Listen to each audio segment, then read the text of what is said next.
Assalamualaikum warahmatullahi wabarakatuh. Selamat siang pemirsa, apa kabar Anda di siang hari ini? Senang sekali hari ini saya dan Nadila kembali hadir menyapa Anda di Apa Kabar Indonesia akhir pekan. Yang mana kami akan hadirkan sejumlah kabar-kabar menarik untuk Anda. Kita tentunya akan hadirkan dialog juga ya bersama dengan Ibu Atalia, Celia. Selain itu juga ada Pak Celia. Nanti juga kita akan hadirkan dialog pemirsa terkait dengan berpulangnya almarhumah Titi Puspa, seniman legendaris bersama dengan sang anak. Bagaimana kemudian rekam-rekam memori begitu yang selama ini dilakukan ataupun pesan khusus mungkin yang disampaikan sebelum almarhum berpulang. Tapi sebelum itu pemirsa, kita hadirkan informasi pertama untuk Anda. Sebuah minibus berisi ribuan bungkus rokok mengalami kecelakaan dengan bus yang diduga membawa supporter Persebaya Surabaya di Jalan Tol Ruas Pemalang, Batang, pemirsa.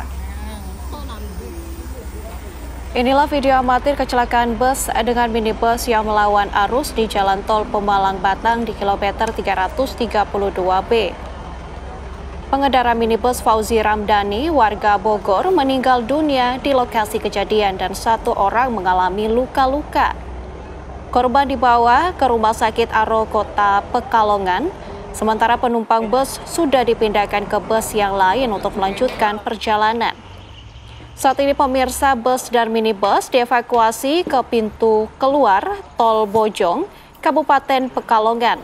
Dan polisi masih melakukan penyelidikan atas kecelakaan ini.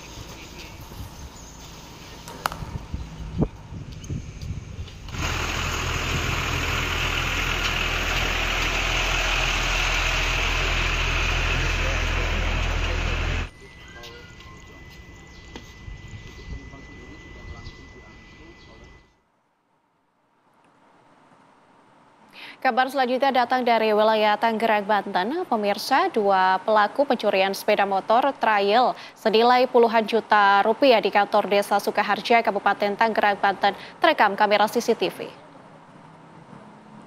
Dua pelaku yang berboncengan sepeda motor terlihat masuk ke dalam kantor desa pada Kamis 10 April.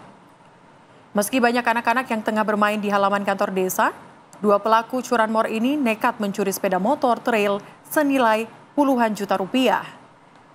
Kedua pelaku kemudian kabur meninggalkan lokasi kejadian. Korban baru diketahui sepeda motornya ini hilang setelah rekannya memberitahukan.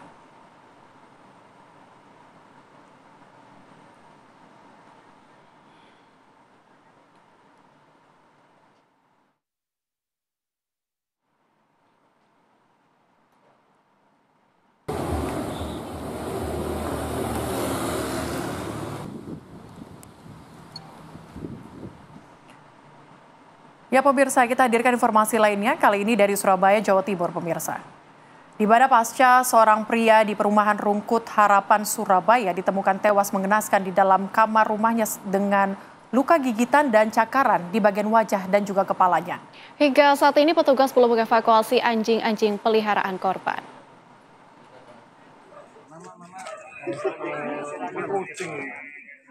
Suara gonggongan anjing-anjing ini masih terdengar gaduh di halaman belakang rumah. Anjing berjumlah 10 ekor ini masih belum dievakuasi petugas BPBD Kota Surabaya pasca kejadian ditemukannya jenazah Yohanes di dalam kamarnya dan diduga dimangsa oleh sejumlah anjingnya yang kelaparan karena belum diberi makan pada Jumat kemarin. Informasi dari pihak keluarga korban, pria berusia 52 tahun itu diketahui lama menderita penyakit TBC. Tidak salah jumlahnya 8 atau 10 kan. Itu sempat digigit toh? Ya. Berarti luka di muka, di wajahnya, di kepalanya tadi memang seperti digigit Pak ya? Digigit. Karena saya sempat ngintip itu sepertinya ada satu ekor itu dilati kepala. Itu karena nggak dikasih makan gitu ya mungkin? Mungkin dari kemarin ya. Dari kemarin ya. Jenazah itu ternyata jenazah sudah meninggal, ada perkirakan namun masih dalam penyidikan juga ya. Sekarang jenazah sudah dievakuasi dibawa ke Rumah Sakit Polda dalam penyelidikan.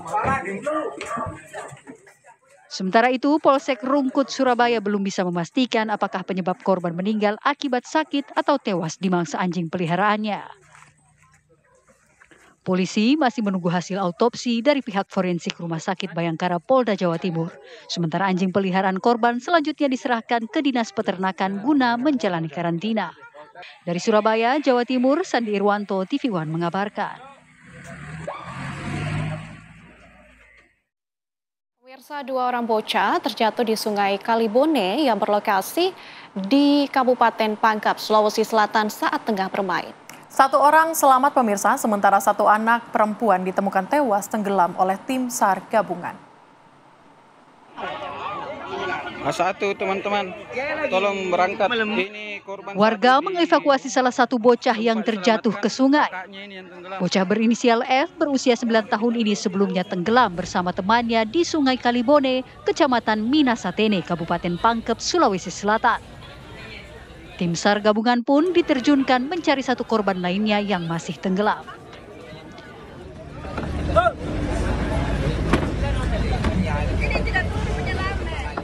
Bocah perempuan berinisial A usia 11 tahun baru ditemukan di hari kedua proses pencarian oleh tim SAR. Korban ditemukan tim penyelam di dasar sungai dalam keadaan meninggal dunia dan tak jauh dari lokasi awal tenggelam. Tim SAR pun mengevakuasi jasad korban ke atas perahu menuju darat dan dibawa ke kediamannya.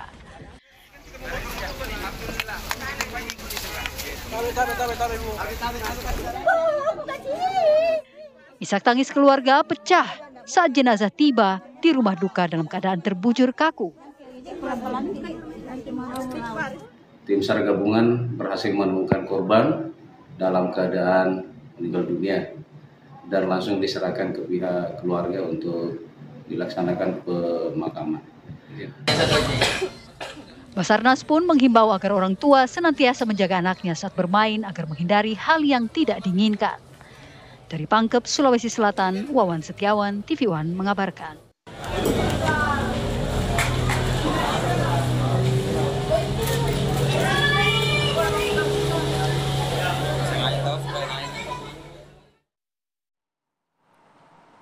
Pemirsa, warga Karawang, Jawa Barat ini dikejutkan dengan penemuan jenazah bayi baru lahir. Bayi baru lahir tersebut, pemirsa, ditemukan di dalam mobil yang mengalami kecelakaan tunggal. Warga pun curiga, terlebih sang pengemudi dan penumpang diduga dalam kondisi mabuk. Kemudian ada laka lantas mobil Avanza. Kecelakaan tunggal terjadi di Jalan Arteri Purwasari, Karawang, Jawa Barat pada 10 April lalu.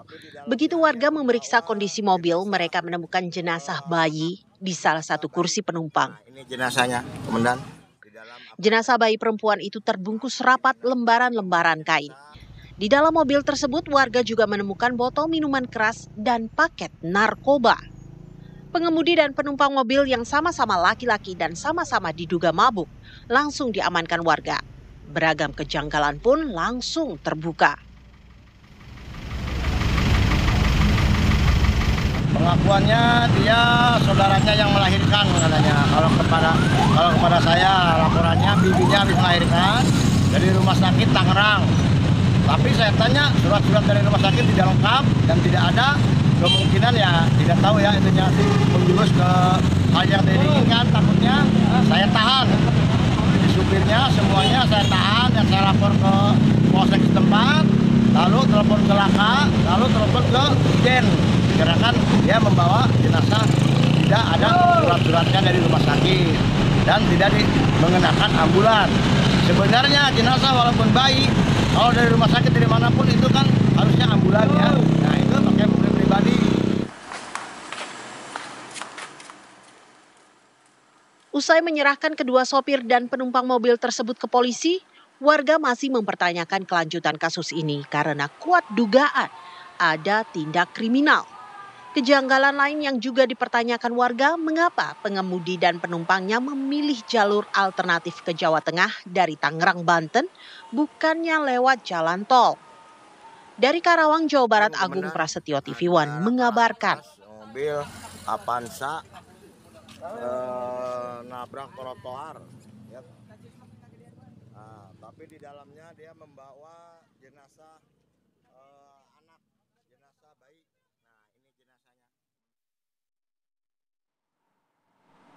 Anggota Komisi 8 DPR RI, Atalia Praratya, mendatangi rumah korban dugaan kekerasan seksual oleh tersangka Dr. Residen Priguna Sabtu siang. Informasinya kami hadirkan saat lagi, tetaplah bersama kami.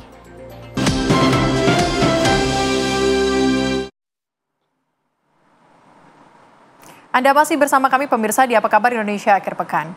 Pemirsa, setelah ditetapkan sebagai tersangka kasus pemerkosaan terhadap keluarga pasien, Priguna Anugrah Pratama, dokter yang menyalahgunakan ilmu anestesinya, ini kembali dilaporkan telah memperkosa 2 pasien Rumah Sakit Hasan Sadikin Bandung.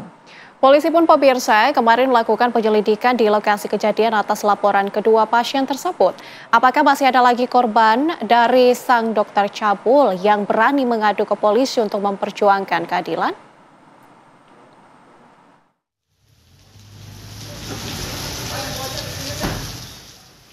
Polda Jawa Barat, Puslap 4 dan Pusdokes Mabes Polri hari Jumat kemarin melakukan penyelidikan di Rumah Sakit Hasan Sadikin, di mana tersangka Priguna Anugrah Pratama mencabuli 2 pasien RSHS.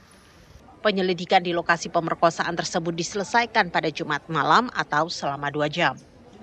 Setelah penyelidikan tersebut, polisi kemudian menggelar tes swab atau tes usap di tempat-tempat yang diduga dijadikan tempat pemerkosaan seperti tempat tidur pasien dan ruangan lantai 7 gedung baru yang belum digunakan. Polisi berharap jika ada pasien maupun keluarga pasien yang menjadi korban dari si dokter cabul Priguna Anugrah, maka diminta untuk segera melapor. Ya, kebetulan setelah terungkap peristiwanya, mereka mendatangi rumah sakit untuk melaporkan. Nah Pak, kalau semisal untuk dari Polda Jabar sendiri Pak, pengaduannya itu ada dari hotline nggak? Karena kan kalau korban kekerasan seksual mungkin ada malu gitu Pak untuk datang langsung. Sejauh ini untuk Polda sendiri belum diterima. Apakah ada pertanyaan belum diterima.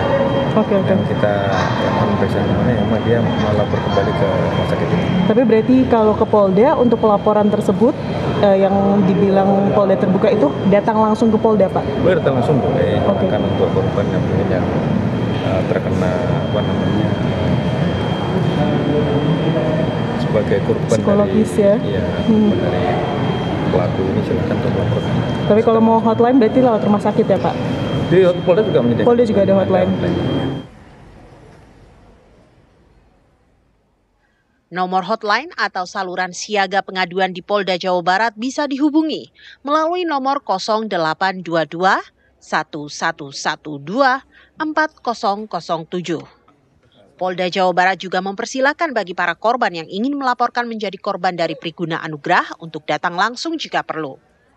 Selain saluran siaga pengaduan Polda Jabar, korban yang ingin melapor juga bisa menghubungi saluran siaga RSHS atau melapor langsung ke RSHS. Dari Bandung, Jawa Barat, Cepi Kurnia, TV One mengabarkan.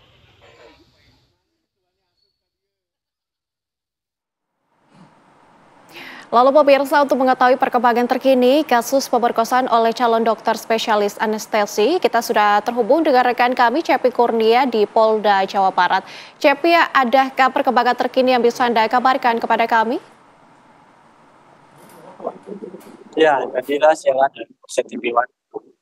Siang ini saya sedang berada di Ditreskrim Polda Jawa Barat, akan mengupdate terkait dengan kasus kekerasan atau pemerkosaan yang terjadi di Rumah Sakit Hasan Sadikin Bandung yang dilakukan oleh dokter residen anestesi yang bernama Priguna berumur 21 tahun. Di mana memang polisi kemarin selain telah melakukan olah tempat kejadian perkara di gedung CHC atau gedung ibu dan anak di lantai 7, di mana gedung tersebut memang digunakan di sana. Selain memang itu merupakan olah TKP kedua, yang sebelumnya oleh TKP pertama disita ribuan obat termasuk obat jenis, dan TKP kedua ini dilakukan dengan menggunakan metode swab di tempat-tempat yang diduga dilakukan pemerkosaan oleh tersangka sendiri. Sejauh ini memang untuk update korban sendiri, maksud kami itu tadi menurut Ditreskrim Polda Jawa Barat, Kombes Pol Surawan mengatakan bahwa sejauh ini memang meskipun sudah dibuka layanan posko pengaduan di Rumah Sakit Hasan Sadikin Bandung maupun di Polda Jawa Barat sendiri, sejauh ini memang baru 3 korban.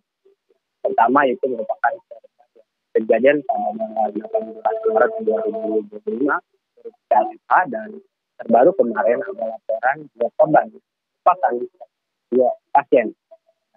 Kejadian itu memang terjadi pada bulan yang bersamaan, yaitu pada bulan Maret. Jadi memang untuk masyarakat ataupun ada korban pihak kepolisian maupun pihak rumah sakit telah membuka layanan pengaduan baik di Rumah Sakit Hasan Sadikin Bandung yang beralamat di Jalan Pasteur maupun di Polda Jawa Barat khususnya di gedung di Treskrimum di Jalan Soekarno-Hatta Kota Bandung.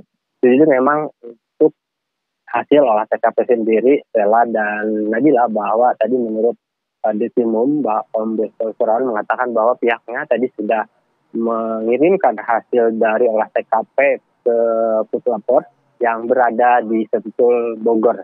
Jadi memang nantinya untuk hasil olah TKP yang sudah dikirimkan dan akan diuji di sana, nanti akan dianalisa dan hasilnya akan diumumkan beberapa hari ke depan oleh pihak kepolisian di Polda Jawa Barat. Jadi memang untuk tersangka sendiri, menurut pihak kepolisian, baru satu tersangka yaitu Priguna yang dokter residen anestesi yang ditahan pada tanggal 23 Maret lalu. Dan juga memang untuk menentukan apakah ada tersangka lain dalam kasus pencabulan ini, pihak kepolisian juga telah akan melakukan uji tes DNA sperma yang berada di lokasi kejadian di lantai 7.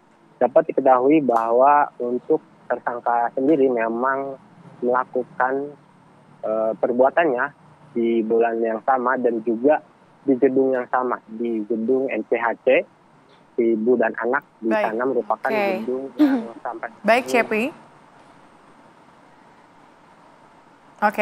Baik, Cepi Kurnia mengabarkan langsung dari Polda Jawa Barat. Terima kasih atas laporan langsung Anda. Selamat bertugas kembali. Dan pemirsa, kita ke kabar lainnya di mana didampingi sejumlah timnya, anggota Komisi 8 Natalia Praratya pada Sabtu siang mendatangi rumah korban dugaan kekerasan seksual oleh tersangka dokter residen Priguna yang saat ini ditahan di Polda Jawa Barat.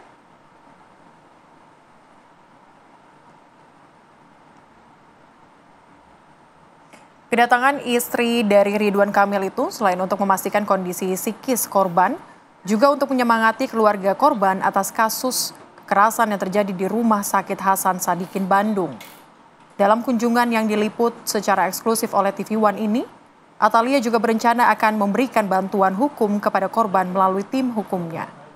Atalia meminta proses hukum harus tetap berjalan dan juga berlindungan psikologis bagi seluruh korban termasuk dukungan trauma healing dan juga agar adanya perbaikan dan evaluasi sistem pendidikan kedokteran staf dan pengajarnya.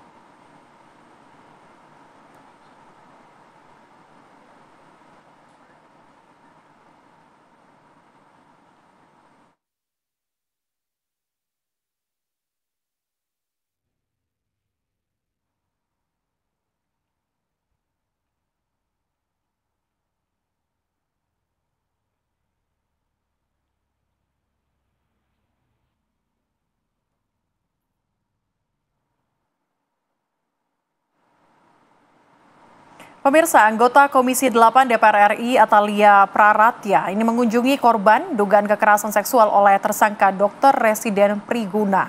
Untuk mengetahui apa saja yang disampaikan kepada korban, kita akan berbincang dengan Ibu Atalia Praratya saat ini. Selamat sore, Bu. Selamat sore, Mbak Celia, dan juga hari ini bersama kita semua Mbak Nadira. Terima kasih banyak. Baik, Ibu Atalia, tadi kami mendapatkan informasi dari rekan kami, Cepi Kurnia, bahwa terdapat 3 korban saat ini yang sudah melapor. Apakah Bu Atalia juga melakukan kunjungan kepada 3 korban tersebut atau seperti apa, Bu? Iya, jadi sejauh ini saya baru datang dan juga berdiskusi, kemudian melihat memonitoring terkait dengan korban yang baru saja kita ketahui bernama FH begitu ya. Jadi hanya baru 1 yang mengakses kepada saya sehingga saya 2 lainnya belum melakukan intervensi. Tapi pada intinya bahwa saya mendorong siapapun yang merasa bahwa mereka juga adalah korban yang sama dari dokter PAP, saya kira ini wajib untuk melaporkan begitu agar supaya masalah ini menjadi lebih terang benderang. Nah, saya tadi datang kepada keluarga FH dan mereka menyampaikan permohonan bantuannya untuk didampingi oleh kuasa hukum kami, karena saya kebetulan bersama dengan tim Jabar Bantuan Hukum yang memang selama ini membantu masalah-masalah hukum yang berada di Jawa Barat. Nah, pada waktu itu mereka menyampaikan bahwa situasinya memang sekarang sudah mulai membaik karena korban sudah mengalami proses yang cukup panjang.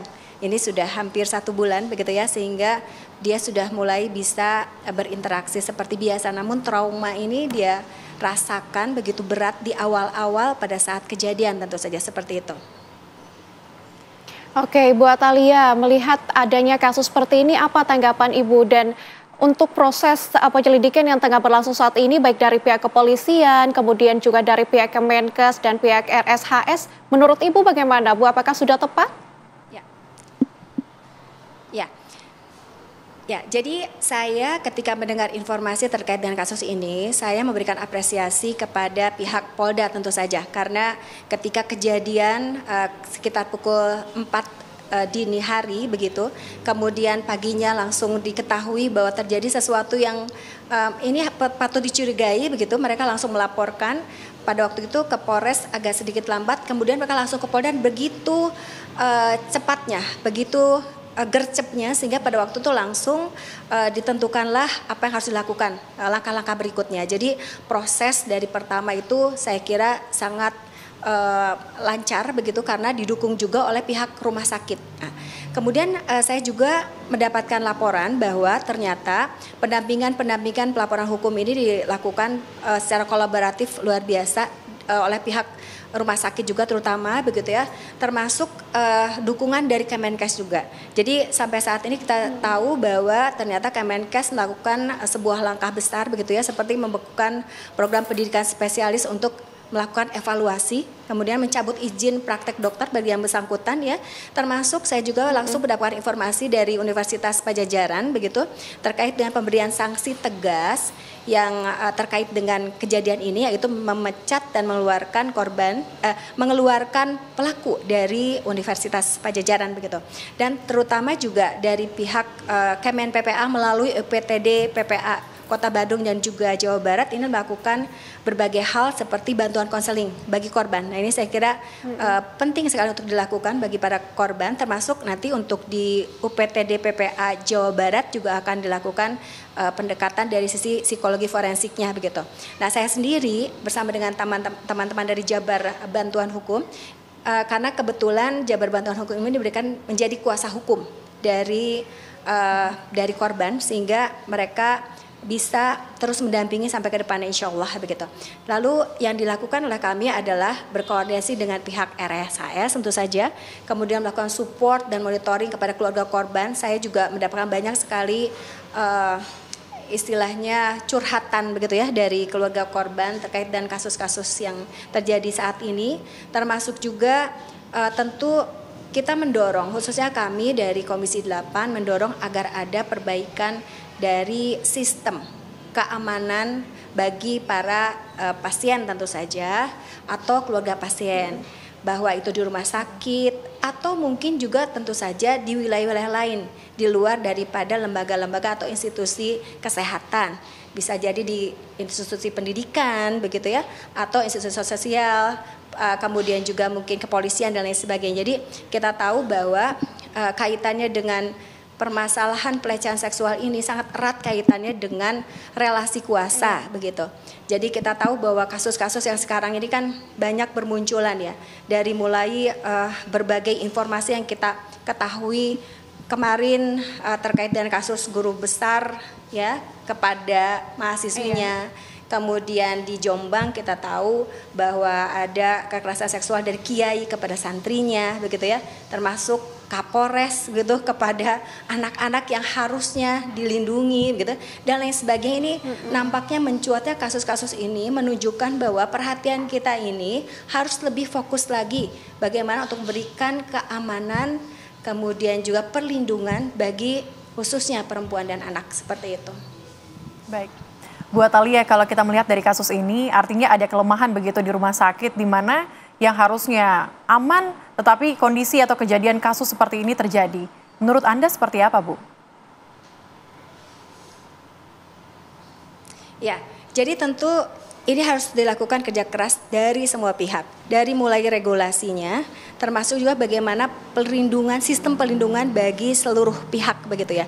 Jadi yang pertama tentu yang harus kita dorong adalah kita ini harus punya sistem perlindungan untuk keamanan semua pihak dengan cara misalkan memberikan edukasi, sosialisasi, termasuk juga mungkin ada informasi-informasi khususnya kalau di kesehatan, kita bisa memberikan himbauan-himbauan bahwa misalkan ketika akan dilakukan pemeriksaan dan lain sebagainya sebaiknya didampingi oleh misalkan tenaga kesehatan lainnya atau anggota keluarga. Jadi tidak hanya berdua begitu.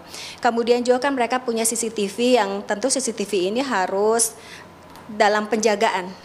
Dalam arti mungkin ini ada yang miss ya di situ karena ketika CCTV kan ada muncul kelihatan mereka masuk ke dalam sebuah ruangan dan lain sebagainya, tapi tidak ada hal yang dilakukan oleh security misalkan. Nah ini menjadi penting sekali agar supaya pelindungan itu bisa dilakukan. Kemudian juga sistem pelaporan yang lebih mudah dan juga menjaga keamanan daripada korban dan juga saksi ini juga penting sekali karena yang dilakukan saat ini saya kira sudah sangat baik ketika anggota keluarga mengetahui sesuatu yang ini membuat mereka menjadi pertanyaan besar bagi mereka, maka mereka bisa langsung melapor dan didampingi pada kasus ini didampingi oleh rumah sakit begitu sehingga prosesnya bisa lebih cepat begitu.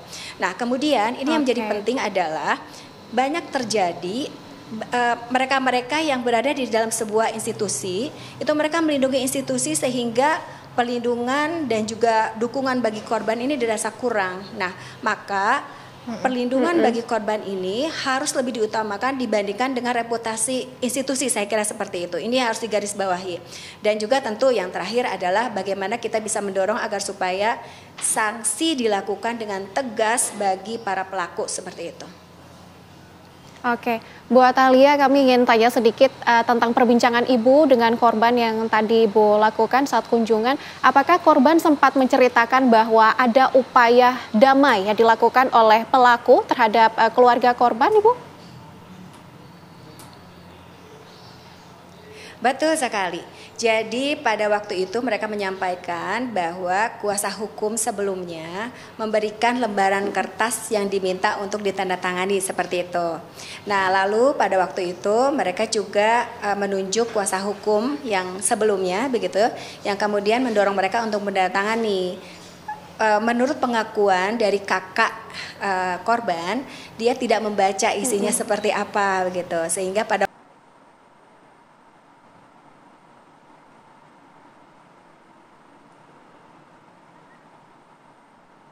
Baik. Oke. Ya, tampaknya memang tadi kalau kita dengar sedikit dari pihak pelaku ini sempat dari Ibu Atalia sendiri ini mengatakan bahwa ada sebenarnya upaya yang sebenarnya dilakukan oleh pelaku kepada keluarga korban seperti surat tadi itu yang diberikan. Ibu Atalia masih tergabung dengan kami, Bu?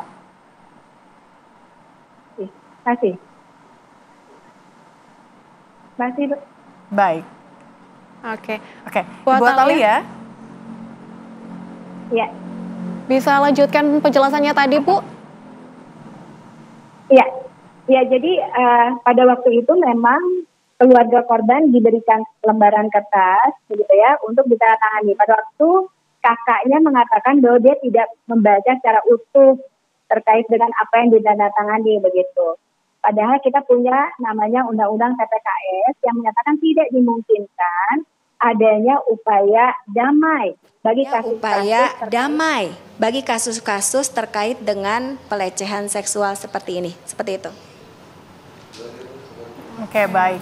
Baik, terima kasih Bu Atalia sudah bergabung bersama dengan kami hari ini bercerita terkait juga dengan pendampingan yang Ibu lakukan. Sehat selalu, Bu. Dan pemirsa, kepergian seniman legendaris Titiek Puspa meninggalkan duka mendalam bagi dunia seni dan juga masyarakat. Kami hadirkan informasinya saat lagi, tetaplah bersama kami.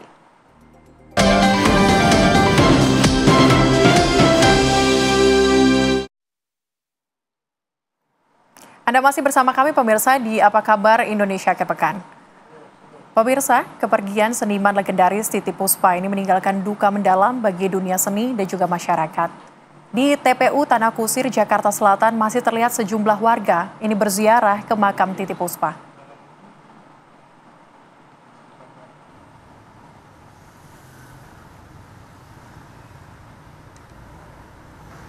Sabtu pagi, makam seniman legendaris Titiek Puspa didatangi sejumlah masyarakat yang hendak menaburkan bunga ataupun memanjatkan doa.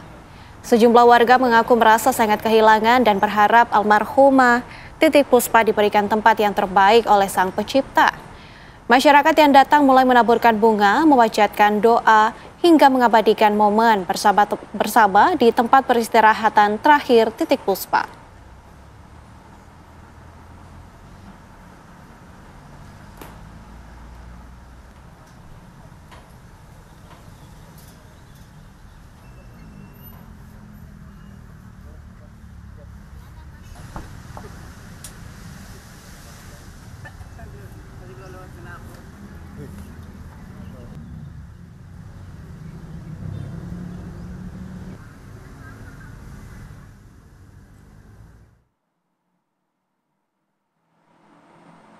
Lalu pemirsa, seperti apakah diva legendaris Titiek Puspa di mata keluarga? Kami sudah terhubung dengan Ibu Peti Tunjung Sari, putri dari almarhumah Titiek Puspa. Selamat sore Bu Peti.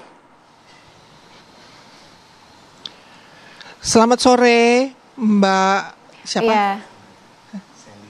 Mbak Nadila Celia dan Mbak Nadila. Mbak Celia dan Mbak Nabila, selamat sore, selamat petang. Selamat sore, ya. Bu Peti.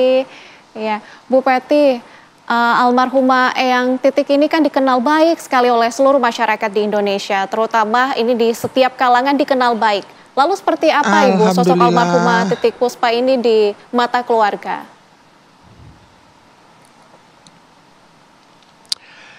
Ya memang kalau suruh cerita ini kitabnya udah 7 lemari ya. Jadi tebal-tebal kitabnya itu kalau kami harus cerita. Tapi memang kesimpulannya beliau itu memang the one and only bagi keluarga kami. Kemudian beliau itu memang pejuang kehidupan. Jadi kehidupan itu kan banyak ya, bukan cuma makan, minum saja, bukan cuma cari uang saja, tapi juga yang lain-lainnya, dignity, semua kepribadian, cinta kasih. Jadi terlalu banyak sih kalau mau diutarakan gitu. Lah, saya sendiri sebetulnya umur saya 65 tahun ini, saya masih belajar.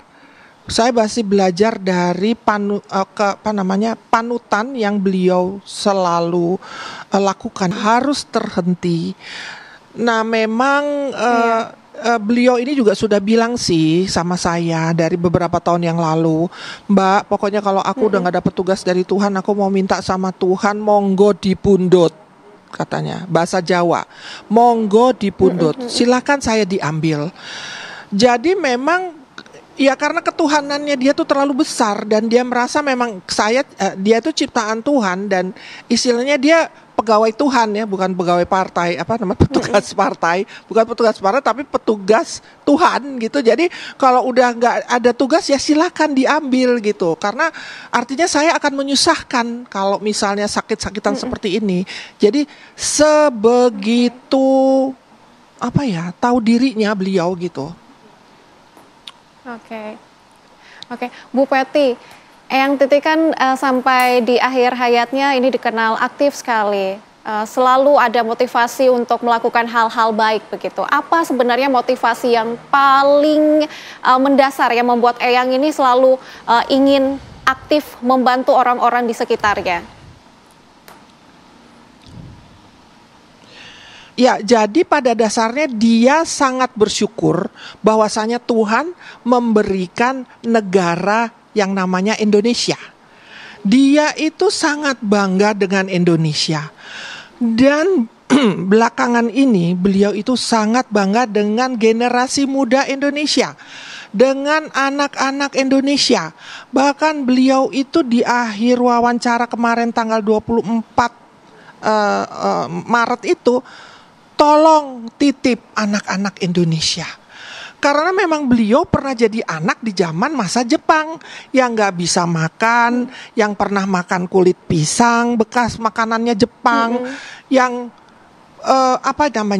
yang nggak bisa makan gitu loh. Jadi dia itu melihat bahwasannya anak-anak zaman sekarang itu peluangnya sungguh sangat besar untuk maju dan memajukan negara ini. Akan tetapi memang harus dibimbing, harus ditolong, harus diberikan pathway,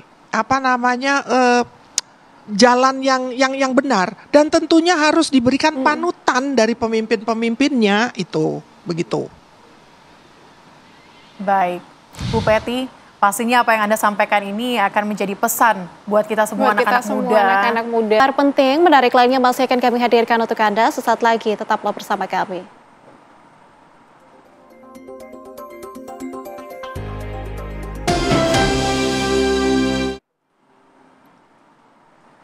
Anda kembali bersama kami pemirsa di Apa Kabar Indonesia Akhir Pekan.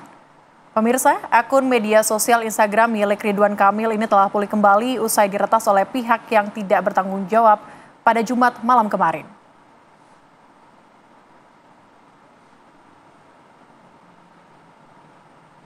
Dan pemirsa, inilah tulisan peretas yang membajak akun sosial media Ridwan Kamil. Dalam pesan tersebut terdapat setelan jas hitam dengan tanda tanya di bagian kepala. Di belakang jas hitam tersebut terdapat latar bendera merah putih. Tulisan pesan tersebut ditulis dengan kutipan "Eng ing eng, kami kembali kawan. Ridwan Kamil tanggung jawab, jangan lari." Kuasa hukum Ridwan Kamil, Muslim Jaya Butar, membenarkan peretasan tersebut, namun menurutnya tidak membutuhkan waktu lama. Akun Instagram RK sudah kembali pulih dan pihaknya menegaskan tidak bertanggung jawab terhadap apa yang muncul dalam unggahan Instagram tersebut.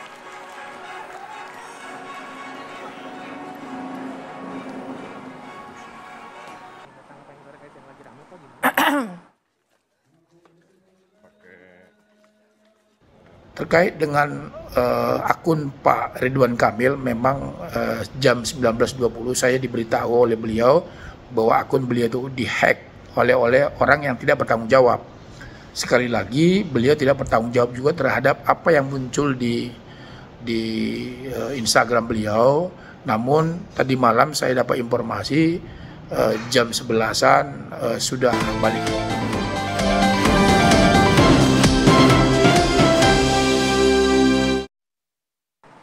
Terima kasih Anda masih bersama kami pemirsa di Apa Kabar Indonesia Akhir Pekan.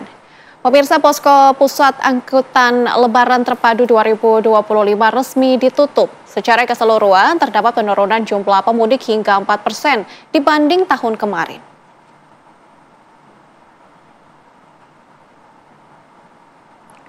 Penutupan ini digelar di ruang rapat Mataram, kantor pusat Kementerian Perhubungan di kawasan Jakarta Pusat dan dihadiri juga oleh seluruh perwakilan dan stakeholder terkait. Dalam penutupan, AHY menyebut adanya pencapaian baik pada proses berjalannya arus mudik dan balik Lebaran 2025.